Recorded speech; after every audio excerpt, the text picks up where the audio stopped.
नमस्कार। आई witness news के big bulletin में आज हम चर्चा करेंगे संविदा फिजिशियन डॉक्टर प्रज्ञा मिश्रा के इस्तीफे पर। सबसे बड़ा सवाल यह है कि इस समय जब कोरोना के खिलाफ जंग चल रही है, तब क्या उनका इस्तीफा देना उचित है? क्या ये इस्तीफा देने का सही समय कहा जा सकता है? चर्चा में भाग लेने वाले मेहमानों से आपका परिचय कराएं। इससे पहले देखते हैं कि प्रज्ञा मिश्रा ने अपने इस्तीफे में लिखा क्या है।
नमस्कार।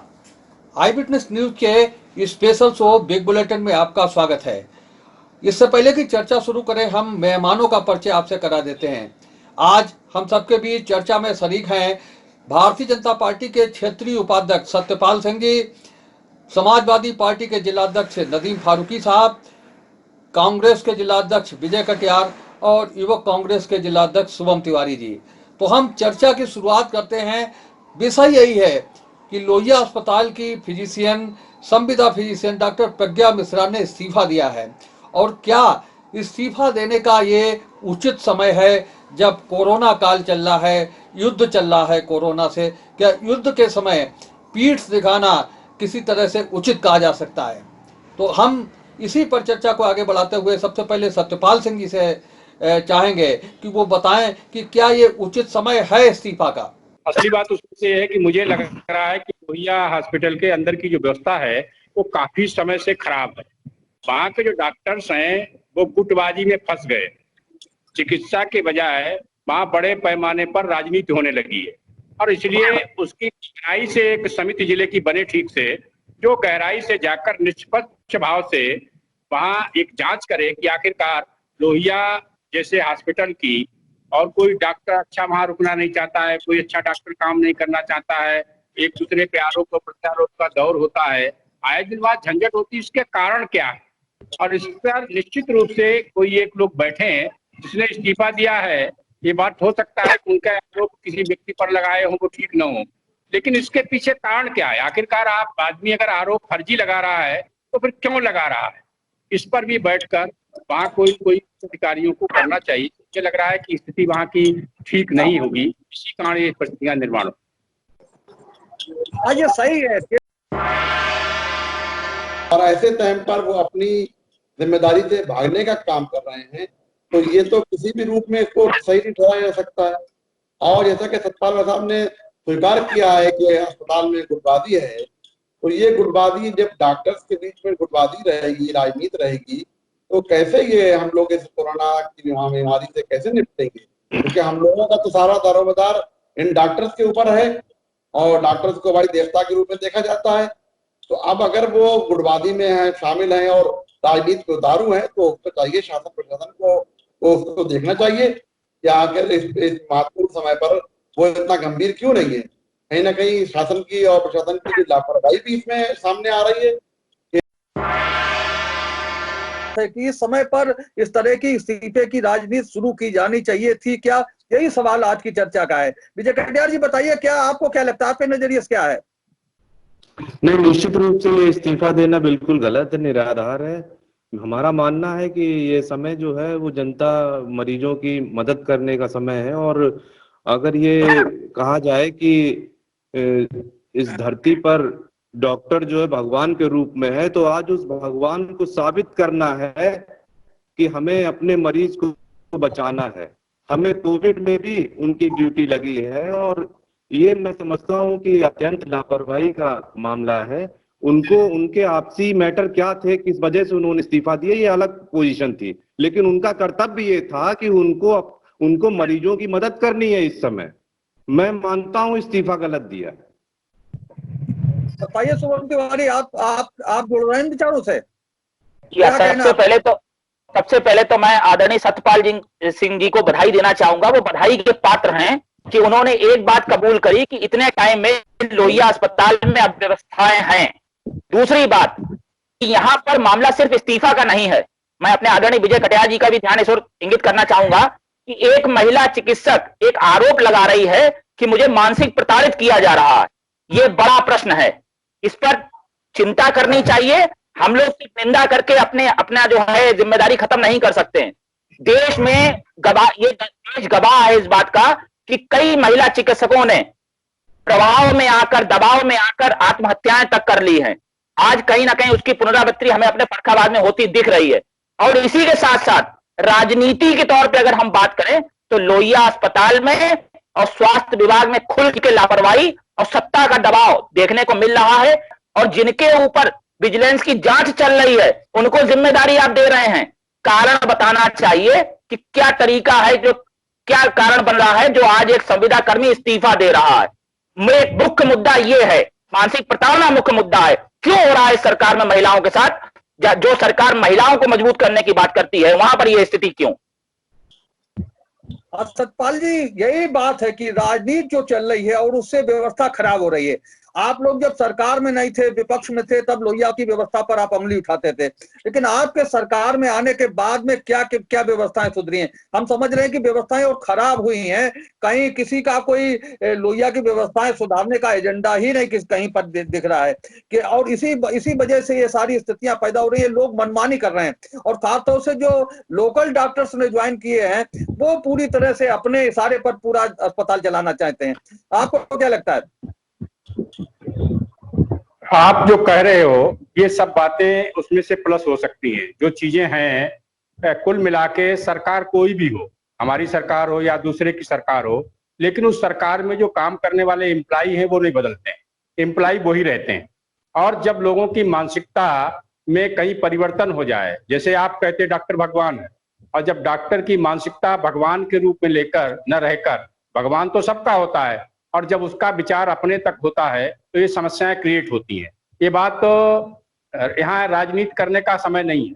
मुझे लग रहा है कि जो तिवारी जी कह रहे हैं कि राजनीतिक पार्टी राजनीतिक तरीके से, कोई राजनीतिक दल के लोग, आज कुछ चीजें ऐसी होती हैं उत्तर प्रदेश में नहीं पूरे देश भर में डॉक्टर्स की बड़े पैमाने पे कमी है, और उस कमी का फायदा उठाकर, सरकार की मजबूरी का फायदा उठाकर, नहीं हमें डॉक्टर पे लोगों की नियुक्ति क्यों करें? अगर हम बीएमएस की जहां एमबीबीएस की नियुक्ति होनी चाहिए थी वहां बीएमएस की नियुक्ति करते हैं। इसलिए करते हैं कि हमारे पास डॉक्टरों की कमी है, और उनके अंदर भी जब तक वो भाव नहीं बदलेगा कि हम यहाँ काम क्या करने के लिए आए हैं, तब तक आप किसको भी नियुक्त करेंगे, सरकार चाहे जिसकी भी हो। यहाँ कमी भावना की है, और जिसको हम भगवान मानते हैं उसकी भावना कैसी है इस पर विचार करना चाहिए। और मुझे बात मुख्य रूप से यही है, इस्तीफे का ये उचित समय नहीं है, इसी को लेकर के चर्चा है। इस्तीफा देने या विवाद को उजागर करने का ये उचित समय नहीं है। जब लड़ाई हो जाए, युद्ध पूरा हो जाए, तब ये चीजें जो है उठाई जा सकती थी। और खास तौर से इस समय पर अगर इस तरह की बात कही गई है, इस्तीफा देकर के कहीं ना कहीं जो लोग जिम्मेदारी उठाए हैं उनका ध्यान डाइवर्ट करने की बात कही गई है, तो कहीं ना कहीं इस लड़ाई को कहीं ना कहीं उनके स्तर से इस मामले को कमजोर करने की बात तो है ही। नदीम फारूकी साहब, क्या लगता है कि इस्तीफा देने का ये सही समय है क्या? नहीं, तो मैंने पहले ही कहा है, तो कतई गलत है और बिल्कुल गलत है। अपनी जिम्मेदारी से भागने की बात, और जो ये अगर कोई हमें कंप्लेंट थी तो हम बाद में इससे की जा सकती थी, तो बिल्कुल गलत है। और हम इस महामारी के अवसर पर भाग रहे हैं, जिम्मेदारी से भाग रहे हैं, वो डॉक्टर्स का तरीका गलत है। और कहीं ना कहीं जो डॉक्टरों में क्षोभ या रोष है, तो क्या व्यवस्थाएं हैं, जैसा कि सतपाल ने पहले कहा था कि उसका पक्ष भी जाना जाए। अगर उनका पक्ष जानने में ये बात सामने आती है कि उनको क्या सुविधाएं आ रही हैं, तो वो भी देखना एक विषय है इस वक्त। या आखिर उन्हें शासन प्रशासन से वो सहूलतें नहीं मिल रही हैं, या उनको कहाँ पर ऐसी स्थिति पैदा हुई कि वो इस्तीफा देने पर विवश हो रहे हैं, वो पक्ष भी सामने आना चाहिए। और स्थिति कुल मिलाकर ये है कि जो वरिष्ठ डॉक्टर हैं, सीनियर डॉक्टर हैं, जो गुटबाजी फैला रहे हैं, वो इन संविदा चिकित्सकों को मोहरे के रूप में इस्तेमाल कर रहे हैं और वही सारी स्थिति बिगाड़ रहे हैं। जब एक सीएमएस प्रभाव में आ जाता है तो दूसरे सीएमएस के जो समर्थक हैं उन पर कहीं ना कहीं गाज गिरती है। जब दूसरा सीएमएस प्रभाव में आ जाता है तब उसके समर्थक हैं उन पर कहीं ना कहीं कार्रवाई होती है। तो ये गुटबाजी जो बहुत काफी दिनों से चल रही है, इसके निदान की कहीं ना कहीं जरूरत है। और ये इस्तीफे का सिलसिला अगर और जारी हो गया तो निश्चित रूप से बहुत स्थिति और बिगड़ने वाली है। विजय कटियार जी, क्या स्थिति लगती है अगर इस्तीफा और लोग देने लगे या इस्तीफा स्वीकार हो गया, या इस्तीफे का सिलसिला चल पड़ा, तो फिर क्या स्थिति बनने वाली? नहीं, हम तो केवल यही बात कहेंगे कि ये समय इस्तीफा देने का नहीं है। ये समय जो आपने इतनी लगनशीलता से पढ़ाई की है, लोगों की मदद करने का है, संक्रमण से लड़ने का समय है। हाँ, ये जरूर है कहीं ना कहीं अगर आपका कोई व्यक्तिगत विवाद है, कोई मामला है, तो उसको किसी और तरीके से उसका विरोध किया जा सकता है। आप कार्य करते हुए, लोगों की सेवा करते हुए, आप कोई और अगर तरीका सोच सकते हैं विरोध करने का, वो करिए। इस्तीफा मेरा मानना है इस समय ठीक नहीं। तो कुल मिलाकर यही स्थिति सामने आ रही है कि इस्तीफा देने का समय ये उचित नहीं है। आपकी नाराजगी है तो सारी चीजें, और जो इस समय का समय है, इस समय जो कोरोना काल चल रहा है, उसके बाद भी स्थिति कहीं ना कहीं स्थिति आती। और कुल मिलाकर ये स्थिति भी है कि व्यवस्थाएं खराब हो रही हैं और व्यवस्थाओं में कहीं ना कहीं सुधार की बहुत बड़े स्तर पर जरूरत है। और जो गुटबाजी की स्थिति चल रही है उसके चलते व्यवस्थाएं बहुत अच्छी सुधरने वाली नहीं है। सोम तिवारी, बताइए बहुत संक्षेप में कि क्या आपकी नजर में क्या होना चाहिए, क्या क्या क्या रास्ता हो सकता है? की नजर में अगर प्रथम दृष्टा मतलब डॉक्टर, महिला चिकित्सक को अगर कोई तकलीफ रही है तो पहले उसकी भी एक बार जांच होनी चाहिए ताकि मानवता का आधार जिंदा रहे। और अगर उनके ऊपर जो आरोप बन रहे हैं कि उन्होंने ऐसी समय में जो है चिकित्सा व्यवस्था से दूरी बनाई है, कहीं ना कहीं ये गलत है। लेकिन जानकारी होना बहुत जरूरी है कि आखिर ऐसा क्या घटित हो रहा है लोहिया हॉस्पिटल के अंदर कि एक महिला चिकित्सक को इस हद तक जाना पड़ा। क्या उन्हें अपने सेवा भाव का ज्ञान नहीं होगा? क्या उन्हें इस समय की परिस्थिति का ज्ञान नहीं होगा? अरे ज्ञान उन लोगों को भी नहीं है जो इस मैटर के बारे में जिन्हें गंभीरता से मालूम होना चाहिए, उन्हें भी पूरा ज्ञान नहीं है। अगर प्रज्ञा मिश्रा की गलती है तो कहीं ना कहीं गलती बड़े अधिकारियों की भी है, सत्ता दल के नेताओं की भी है कि वो अपनी नजर से इन सब चीजों पर व्यवस्था नहीं बना रहे हैं, ध्यान नहीं दे रहे हैं और उसका समाधान करने का प्रयास नहीं कर रहे हैं। नहीं, ये स्थितियां हर स्टाफ में होती हैं, हर दफ्तर में होती हैं कि हो सकता है कभी किसी बड़े अधिकारी से जो उसका जो अधीनस्थ अधिकारी, अधीनस्थ कर्मचारी, उसकी ना पटे। ये स्थितियां हर दफ्तर में होती हैं, हर जगह स्थिति होती हैं। लेकिन स्थिति बिगड़ने की स्थिति इसके मतलब नहीं होता है, इसका मतलब ये नहीं होता है कि आप उस समय मैदान छोड़कर चले जाएं जब पूरी ताकत से किसी युद्ध को लड़ने की जरूरत है। और यही कुल मिलाकर के जो आज के पर चर्चा में लोग जुड़े हैं वो कुल मिलाकर यही बात कह भी रहे हैं कि सिंह जी, आप ही बताइए पहले। मुझे लग रहा है कि ये स्थिति आज पैदा नहीं हुई है, काफी समय से लोहिया में पिछले 1, 5, 7, 8 साल से ये स्थिति निर्माण है। आप आए दिन जहाँ स्थिति होती थी, खराब स्थिति होती थी, आज की परिस्थिति इसमें से ये है कि ये बात बिल्कुल ठीक है कि जो संविदा कर्मी हैं, चूंकि परमानेंट डॉक्टर्स की बहुत कमी है, उनके ऊपर काम का बहुत बड़ा बोझ है। और आज जो पूरा स्वास्थ्य विभाग है उसको संविदा कर्मी बड़े पैमाने पर इसको चला रहे हैं और बहुत निष्ठापूर्वक लोग काम भी कर रहे हैं। लेकिन कहीं न कहीं कुछ ऐसी स्थितियां जरूर हैं कि लोहिया हॉस्पिटल में मैं पिछले कई सालों से देख रहा हूं कि आखिरकार वो ऐसे कौन से तत्व हैं जो इस हॉस्पिटल को, इस अस्पताल को स्मूथली नहीं चलने दे पा रहे। वो इस बात का कहीं न कहीं फायदा उठाने का प्रयास कर रहे हैं कि डॉक्टर्स की कमी है, लोगों की मजबूरी है, हमारा ट्रांसफर नहीं होगा, कहीं न कहीं से हमको कहाँ लेके जाएंगे, डॉक्टर कहाँ से लाएंगे, हमारे पास आज स्पेशलिस्ट नहीं है, एक आधा डॉक्टर होता है तो ओपीडी में उसके पास 300 पेशेंट जाते हैं।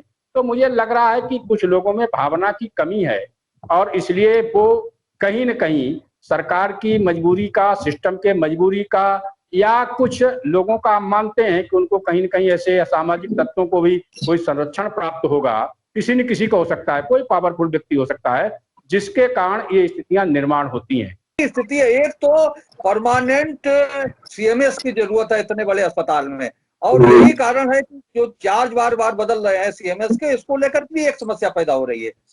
तो एक सबसे बड़ी आवश्यकता इस बात की है कि एक बड़े डॉक्टर की एक परमानेंट सीएमएस की नियुक्ति इस अस्पताल में हो। आपकी नजर में और क्या होता है, संक्षेप में बताइए। नहीं, ठीक है, परमानेंट सीएमएस हो, और मेरे ख्याल में इसको सीएमओ के अधीन भी लाया जाए, क्योंकि अगर इसके अगेंस्ट हम जिले के अंदर कोई कंप्लेंट करना चाहें तो अथॉरिटी है नहीं जो इसको देख सके। एक मसला ये भी है, और इसका स्थायी जो समस्याएं लोहिया अस्पताल में है उसका स्थायी समाधान होना चाहिए। ओम तिवारी, 1 मिनट में बताइए संक्षेप में क्या आपने स्थिति का मूल्यांकन किया है, लेकिन अब होना क्या चाहिए? स्थिति क्या अखाड़ा बनाने का समय है इस समय? बिल्कुल बात आपकी ठीक है, और मैं केवल इतना ही बोलूंगा अपनी बात को विराम देने से पहले कि 3.5 साल में जब योगी सरकार में अब तक लोहिया हॉस्पिटल की व्यवस्था नहीं हो पाई है, तो अब आगे जैसा जो कुछ होगा हम उसमें जो है मदद करने का प्रयास करेंगे। वर्तमान में इस कोरोना के दौरान हम अपनी नेता प्रियंका गांधी जी के बात को फॉलो करते हुए सत्यपाल जी को और समस्त लोगों को भरोसा दिलाना चाहते हैं कि आप इस मुद्दे को गंभीरता से लें, क्योंकि हम नहीं चाहते कि और संविदा कर्मियों के दिल पर चोट पहुंचे और ये कहीं कोई विवाद का विषय बन जाए।